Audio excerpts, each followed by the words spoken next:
ಎಲ್ಲರಿಗೂ ನಮಸ್ಕಾರ. ವಸಿಷ್ಠಾಸ್ ಕಿಚನ್ಗೆ ಸ್ವಾಗತ. ಇವತ್ತು ನಾನು ಮಾವಿನ ಹಣ್ಣಿನ ಸಾಸಿವೆ ಮಾಡೋದು ಹೇಗೆ ಅಂತ ತೋರಿಸ್ಕೊಡ್ತಿದ್ದೀನಿ. ಮಾವಿನ ಹಣ್ಣು, ಈ ಹುಳಿ ಮಾವಿನ ಹಣ್ಣು ಬೇಕಾಗತ್ತೆ. ಇದಕ್ಕೆ ಹುಳಿ ಮಾವಿನ ಅಂದರೆ ಇದು ಹುಳಿ ಮಿಶ್ರಿತ ಸಿಹಿ ಇರುತ್ತೆ. ಮಲೆನಾಡಿನ ತೋಟಗಳಲ್ಲೂ ಇರುತ್ತೆ, ಹಾಗೆ ಸ್ವಲ್ಪ ಕಾಡುಗಳಲ್ಲೂ ಇರುತ್ತೆ. ದೊಡ್ಡ ಮರಗಳಿರುತ್ತೆ. ಒಂದೊಂದು ಸರಿ ಒಂದು ಮರದಲ್ಲಿ ಬಂದರೆ ಸಾವಿರಾರು ಗಟ್ಟಲೆ ಹಣ್ಣು ಬರುತ್ತೆ. ಇದನ್ನು ಪ್ರಿಸರ್ವ್ ಮಾಡು ಇಡ್ಬೋದು ನಾವು. ಹಾಗೆಯೇ ಇದರಲ್ಲಿ ಕಾಯಿ ರಸ, ಸಾಂಬಾರು, ಈ ಸೌತೆಕಾಯಿ ಸಾಂಬಾರು ಜೊತೆ ಹಾಕಿಬಿಟ್ಟು ಮಾಡ್ತಾರೆ. ತುಂಬ ಥರದ ಮೇಲೋಗರಗಳನ್ನು ಮಾಡ್ತಾರೆ.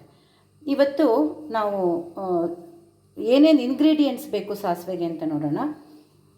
ಮೊದಲಿಗೆ ಮಾವಿನ ಹಣ್ಣು ಬೇಕಾಗುತ್ತೆ. ಸ್ವಲ್ಪ ತೆಂಗಿನ ತುರಿ ತೊಗೊಂಡಿದ್ದೀನಿ, ಸಾಸಿವೆ ತೊಗೊಂಡಿದ್ದೀನಿ, ಬೆಲ್ಲ ತೊಗೊಂಡಿದ್ದೀನಿ, ಒಗ್ಗರಣೆಗೆ ಕೊಬ್ಬರಿ ಎಣ್ಣೆ,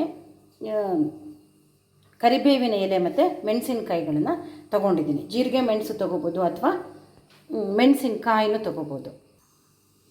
ಮಿಕ್ಸಿಗೆ ಹಾಕ್ಕೊಳ್ಳೋಕ್ಕೆ ಕಾಯಿ ತುರಿಗಳನ್ನು ತೊಗೊಂಡಿದ್ದೀನಿ, ಒಂದು ಸ್ವಲ್ಪ ತೊಗೊಂಡಿದ್ದೀನಿ.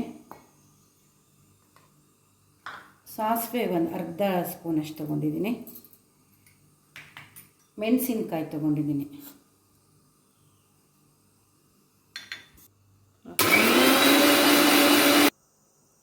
ಮಾವಿನ ಹಣ್ಣನ್ನು ಚೆನ್ನಾಗಿ ತೊಳೆದು ಸಿಪ್ಪೆ ತೆಗೆದು ಉಪ್ಪು ಮತ್ತು ಬೆಲ್ಲ ಹಾಕಿಟ್ಕೊಂಡಿದ್ದೀನಿ. ಅದಕ್ಕೆ ಈ ಮಿಕ್ಸಿ ಮಾಡ್ಕೊಂಡಿರೋ ಕಾಯಿ ಮತ್ತು ಸಾಸಿವೆನ ಹಾಕ್ತಾಯಿದ್ದೀನಿ.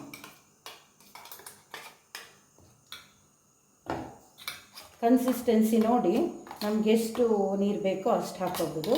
ರುಚಿಗೆ ತಕ್ಕಷ್ಟು ಉಪ್ಪನ್ನು ಹಾಕಬೇಕಾಗುತ್ತೆ. ಆಮೇಲೆ ಇದಕ್ಕೆ ಒಂದು ಒಗ್ಗರಣೆ ಹಾಕ್ಕೋಬೇಕಾಗುತ್ತೆ. ಈಗ ಒಗ್ಗರಣೆಗೆ ರೆಡಿ ಮಾಡ್ಕೊಳ್ಳೋಣ.